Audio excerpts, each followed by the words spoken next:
اچھی عادت کی مالک نیک اور پارسا عورت کسی فقیر کے گھر میں بھی ہو تو اسے بادشاہ بنا دیتی ہے۔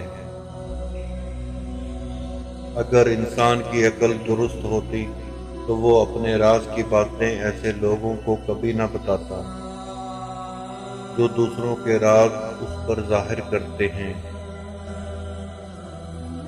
وقت کے ساتھ ساتھ بہت کچھ بدل جاتا ہے، لوگ بھی، رشتے بھی، احساس بھی، اور کبھی کبھی ہم خود بھی۔ وقت اور سمجھ ایک ساتھ خوش قسمت لوگوں کو ملتے ہیں، کیونکہ اکثر وقت پر سمجھ نہیں ہوتی اور سمجھ آنے پر وقت نہیں رہتا۔ طنز اور بحث سے رشتے کمزور ہو جاتے ہیں، لہٰذا اپنوں سے کبھی بھی ایسی لڑائی نہ لڑنا کہ لڑائی تو جیت جاؤ لیکن اپنوں کو ہار جاؤ۔ ہر خاموشی ہاں یا نہ نہیں ہوتی، کوئی گلہ بھی ہو سکتی ہے۔ جن جسموں پر خواہشات کی حکمرانی ہو وہ گناہ کی قید سے کبھی بھی آزاد نہیں ہو سکتے۔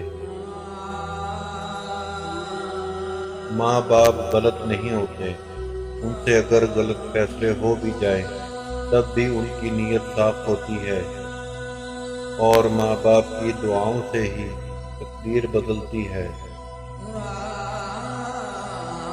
اگر آپ کسی کو گناہ کرتے دیکھیں اور پردہ ڈال کے رکھیں تو قیامت کے دن آپ کے گناہ نشر نہیں کیے جائیں گے، پردہ رکھنے والوں کا پردہ رکھا جاتا ہے۔ رشتوں کی رسی تب کمزور ہوتی ہے جب انسان غلط فہمی میں پیدا ہونے والے سوالوں کے جواب بھی خود ہی بنا لیتا ہے۔ نصیحت وہ سچی بات ہے جسے ہم کبھی غور سے نہیں سنتے، اور خوشامد ایک بدترین دھوکہ ہے جسے ہم پوری توجہ سے سنتے ہیں۔ مطلب بہت وزنی ہوتا ہے، جب نکل جاتا ہے رشتے بے وزن ہو جاتے ہیں۔